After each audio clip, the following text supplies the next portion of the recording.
Di sebuah rumah tua yang dulunya milik Raja Narkoba Pablo Escobar, sebuah dinding rahasia tiba-tiba dihancurkan. Di baliknya, para pekerja menemukan sebuah brankas baja yang sudah terkunci selama puluhan tahun. Saat brankas itu akhirnya dipaksa terbuka, isi di dalamnya membuat semua orang yang berada di ruangan itu terdiam kaku. Ini bukan cuma soal uang tunai atau emas, melainkan sebuah rahasia kelam yang bisa mengubah cara kita melihat sejarah perburuan gembong narkoba paling berbahaya di dunia. Tahun 2014 sebuah rongga berwarna muda di tepi pantai Miami Beach dibeli oleh seorang pengusaha kaya bernama Christian de Beardwater. Rumah itu bukan rumah biasa. Pada dekade 1980-an bangunan tersebut merupakan salah satu markas tersembunyi milik Pablo Escobar, pemimpin kartel Medellin yang mengendalikan sebagian besar pasukan kokain ke Amerika Serikat. Christian dan istrinya, seorang jurnalis bernama Jennifer Fallopi, memutuskan untuk meruntuhkan rumah itu. Namun, sebelum alat berat menghancurkan setiap sudut bangunan, mereka menyewa tim detektif swasta dan pencari harta karun profesional. Mereka tahu satu hal penting tentang Escobar. Sang raja narkoba sangat suka menyembunyikan kekayaannya di tempat-tempat yang tidak masuk akal. Escobar tidak mempercayai bank. Ia menyembunyikan uang tunai, perhiasan, dan dokumen di dalam dinding beton, di bawah lantai ubin, bahkan di dalam tanah. Menurut kalian, kalau menemukan brankas rahasia milik Escobar, apa benda pertama yang kalian harapkan ada di dalamnya? Tulis jawaban kalian di kolom komentar. Pencarian awal berlangsung lambat dan penuh kewaspadaan. Menggunakan detektor logam canggih dan pemindai dinding, tim pencari mulai menelusuri setiap inci rumah tersebut. Selama berminggu-minggu, mereka hanya menemukan rongga-rongga kosong dan barang bekas yang tidak bernilai. Namun, ketegangan mulai meningkat ketika salah satu pekerja mengetuk bagian dinding dekat dapur utama. Suaranya berbeda. Dinding itu tidak padat. Di balik lapisan semen tebal yang sengaja disamarkan, pemindai menunjukkan adanya struktur logam berukuran sangat besar. Ketika para pekerja membongkar dinding semen tersebut secara perlahan, mereka mendapati sebuah brankas baja abu-abu yang sangat berat tertanam kokoh di dalam pondasi rumah. Brankas itu diperkirakan memiliki berat lebih dari 250 kg dan terlindung dari air maupun kelembaban udara. Tidak ada kunci. Tidak ada kode kombinasi yang ditinggalkan. Brankas itu telah terkunci rapat selama lebih dari 3 dekade, menyimpan rahasia dari masa kejayaan dan kegelapan kartel Medellin. Namun, ketika tim persiapan mulai merencanakan cara membuka pintu baja yang tebal tersebut, sebuah kejadian aneh membuat seluruh proses harus dihentikan secara mendadak. Kejadian aneh itu berawal saat brankas baja berat tersebut baru saja diangkat dari balik fondasi dinding. Sebelum tim sempat membawa alat pemotong baja, sebuah insiden keamanan terjadi di area konstruksi. Brankas seberat 600 pon sekitar 270 kg itu mendadak hilang dari lokasi pembongkaran dalam semalam. Berita hilangnya brankas ini sempat memicu kepanikan karena diduga ada pihak luar yang memantau pergerakan tim pencari harta karun tersebut. Namun setelah penyelidikan intensif selama beberapa hari, lokasi brankas berhasil dilacak dan diamankan kembali di bawah pengawasan ketat aparat hukum. Pengamanan ekstra pun diterapkan. Tim ahli teknik dan spesialis pembuka brankas dipanggil untuk membongkar lapisan baja tebal yang telah melindunginya dari kehancuran selama puluhan tahun. Proses pembukaan pintu baja itu bukanlah tugas yang mudah. Brankas tersebut dirancang khusus dengan sistem penguncian ganda yang tahan benturan hebat. Tim ahli harus menggunakan mesin pemotong pemutus arus tinggi dan bor berujung intan untuk menembus lapisan luar brankas. Setiap kali mata bor menyentuh permukaan baja, percikan api memenuhi ruangan dan bau logam terbakar menyeruak di udara. Seluruh tim di dalam ruangan bekerja dengan sangat hati-hati. Mereka menyadari risiko besar yang bisa saja terjadi. Dalam sejarah perburuan aset kartel Kolombia, bukan hal aneh jika brankas rahasia dipasangi jebakan berbahaya. Mulai dari racun kimia hingga bahan peledak rakitan yang dirancang untuk menghancurkan isinya jika dibuka secara paksa. Setiap inci pengeboran dilakukan dengan pemantauan kamera endoskopi kecil yang dimasukkan melalui celah sempit. Setelah bekerja tanpa henti selama jam-jam yang menegangkan, terdengar suara dentukan keras dari dalam mekanisme pengunci.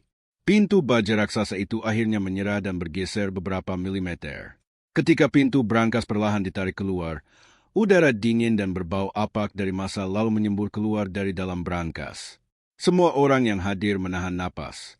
Di dalam ruang gelap yang tersegel rapat itu terlihat tumpukan benda yang terbungkus rapat dengan plastik pelindung kedap udara. Ketika kantong-kantong plastik kedap udara itu dikeluarkan satu persatu, tim ahli mulai membuka segilnya dengan sangat hati-hati. Di lapisan paling atas terdapat tumpukan mata uang dolar Amerika Serikat dalam pecahan $100 yang diikat rapi dengan karet tebal. Uang tunai tersebut sudah berusia puluhan tahun, namun kondisinya masih sangat terawat karena terlindung dari kelembaban udara. Jumlahnya diperkirakan mencapai jutaan dolar. Sebuah bukti nyata bagaimana Pablo Escobar menyimpan uang tunai dimanapun ia berada. Namun, kekayaan tunai itu ternyata hanyalah permukaan dari isi brankas sebenarnya. Di bawah tumpukan uang, tim menemukan beberapa kotak kayu berukir yang berisi barang-barang pribadi bernilai tinggi. Di dalamnya terdapat jam tangan mewah berlapis berlian, batangan emas murni dengan stempel khusus, serta perhiasan mahal yang diduga milik keluarga dekat Escobar. Bagi sang gembong narkoba, barang-barang ini bukan sekadar perhiasan, melainkan mata uang darurat jika ia harus melarikan diri secara mendadak. Sebelum kita membongkar isi dokumen paling berbahaya di dalam brankas ini, klik tombol subscribe dan nyalakan loncengnya agar kalian tidak ketinggalan pembongkaran misteri sejarah lainnya. Di dasar brankas, di bawah tumpukan emas dan uang tunai, terdapat sebuah map kulit tebal yang berwarna coklat gelap. Map tersebut berisi puluhan lembar dokumen penting yang ditulis dalam kode dan bahasa khusus. Beberapa lembar kertas tampak berisi daftar alamat, nomor telepon internasional, serta nama-nama samaran yang digunakan oleh jaringan perantara kartel Medellin di seluruh penjuru Amerika Utara dan Eropa. Tidak hanya itu, terdapat juga catatan transaksi keuangan yang mencantumkan alur pengiriman dana rahasia ke berbagai rekening bank cangkang di negara-negara lepas pantai. Dokumen ini menjadi bukti tertulis bagaimana jaringan Escobar mengalirkan uang hasil kejahatan mereka tanpa terdeteksi oleh otoritas keuangan dunia pada masa itu.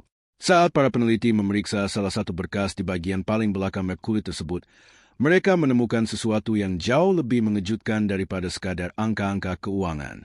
Itu adalah dokumen internal yang menyimpan daftar nama figur penting yang diduga menerima pembayaran rutin dari sang gembong narkoba. Daftar nama yang ditemukan di dalam map kulit tersebut bukan sekadar nama-nama anggota kartel atau selundupan jalanan.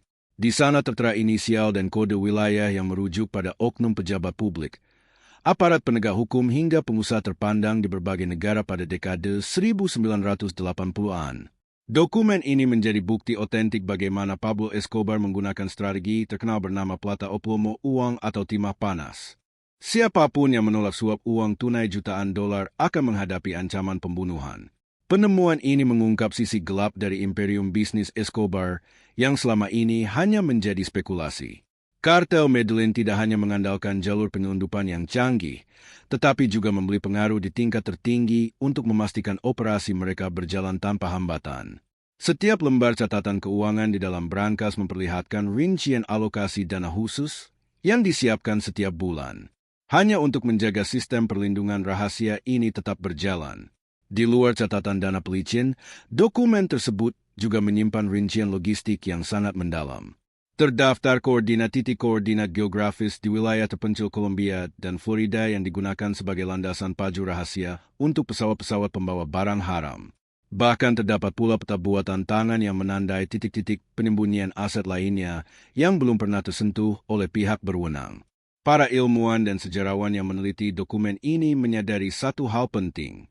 Kekayaan luar biasa milik Escobar sebenarnya menjadi beban terbesar bagi dirinya sendiri. Mengurus uang tunai dalam jumlah puluhan miliar dolar setiap tahun menciptakan masalah logistik yang membingungkan. Uang kertas itu tidak bisa disimpan di bank resmi begitu saja tanpa memicu kecurigaan otoritas internasional. Sebagian besar uang kertas yang disembunyikan di dalam tanah atau dinding beton seringkali hancur dimakan rayap, membusuk karena kelembaban, atau rusak akibat jamur. Penemuan brankas rahasia di rumah Mamie ini membuktikan bahwa strategi penyembunyian harta fisik adalah pilihan terakhir Escobar untuk menyelamatkan aset kerajaannya ketika jalur perbankan mulai memperketat pengawasan. Namun saat analisis terhadap dokumen-dokumen itu terus berlanjut, para peneliti menemukan satu berkas tersendiri yang disegel dengan lilin merah. Berkas tersebut berisi laporan hubungan bisnis langsung dengan pihak-pihak luar negeri yang berpotensi mengubah pandangan publik terhadap sejarah perburuan kartel Medellin. Berkas bernoda lilin merah itu membuka tabir dari satu hal yang selama ini sengaja ditutup-tutupi. Jangkauan kartel Medellin ternyata jauh melampaui benua Amerika. Di dalam kertas-kertas tebal berstempel khusus tersebut tercatat rincian transaksi pengiriman logistik yang melibatkan rute-rute transit di Eropa, Afrika Barat hingga Timur Tengah. Escobar tidak hanya menjual produknya, ia membangun konglomerasi gelap yang memanfaatkan celah politik di berbagai negara yang sedang dilanda konflik. Sistem operasional ini memanfaatkan perusahaan-perusahaan cangkang yang terdaftar di wilayah lepas pantai untuk menyamarkan asal-usul dana. Lewat dokumen ini, terungkap bagaimana jutaan dolar dialirkan setiap bulannya untuk menyewa kapal kargo swasta, pesawat komersial bekas hingga membayar jasa perantara politik di tingkat internasional. Dokumen ini secara eksplisit membuktikan bahwa kesuksesan Escobar bukan hanya hasil kerja keras kelompok kriminal lokal, melainkan akibat adanya pembiayaan dan perlindungan dari jaringan global yang terselubung. Bayangkan jika kalian hidup di era itu dan menemukan rahasia seperti ini, mampukah kalian menyimpannya sendiri? Kirim pendapat kalian. Saya selalu membaca komentar kalian. Lebih mengejutkan lagi, catatan logistik tersebut mencantumkan nama-nama agen pembelian yang bertugas mengamankan peralatan militer tingkat tinggi mulai dari alat komunikasi khusus berbahan enkripsi ketat, pemindai frekuensi radio militer, hingga senjata rakitan canggih yang digunakan oleh pasukan pengawal pribadi Escobar di Kolombia. Semua transaksi ini dibayar tunai menggunakan dana yang dicairkan dari brankas-brankas rahasia seperti yang ditemukan di Miami. Para peneliti dan mantan agen intelijen yang dilibatkan dalam analisis data ini menyimpulkan bahwa informasi di dalam brankas memberikan gambaran nyata mengenai betapa rapuhnya sistem keamanan internasional pada masa itu. Escobar mampu memanfaatkan celah hukum dan diplomasi antar negara dengan sangat cerdik, membuat aparat hukum dari berbagai negara seringkali tertinggal beberapa langkah di belakangnya. Namun, di tengah-tengah lembaran catatan transaksi bernilai jutaan dolar itu, terdapat sebuah lembar catatan kecil yang ditulis tangan langsung oleh salah satu orang kepercayaan terdekat Escobar. Catatan singkat tersebut memuat informasi tentang keberadaan sebuah lokasi penyimpanan lain yang jauh lebih besar. Sebuah brankas kedua yang lokasinya dirahasiakan rapat-rapat. Catatan tancil itu menjadi petunjuk vital yang mengubah arah seluruh penyelidikan. Tulisan tersebut diidentifikasi berasal dari salah satu anggota lingkaran dalam Escobar yang bertugas mengelola keuangan pribadi sang raja narkoba. Dalam catatan itu disebutkan bahwa brankas baja yang ditemukan di rumah Miami hanyalah salah satu dari sekian banyak tempat penyimpanan darurat yang tersebar di wilayah Amerika Utara. Petunjuk ini diperkuat oleh pengakuan beberapa mantan anggota kartel yang telah menjalani hukuman penjara dan menjadi saksi kunci bagi pemerintah.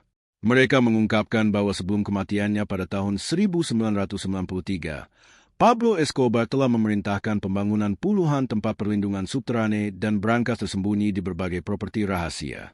Sebagian besar tempat penyimpanan ini dirancang untuk dapat bertahan selama puluhan tahun tanpa terdeteksi oleh radar atau pemindai geologi dasar. Saksi kunci tersebut membeberkan fakta membingungkan. Brankas kedua yang disebutkan dalam dokumen Miami diperkirakan menyimpan aset yang jauh lebih bernilai.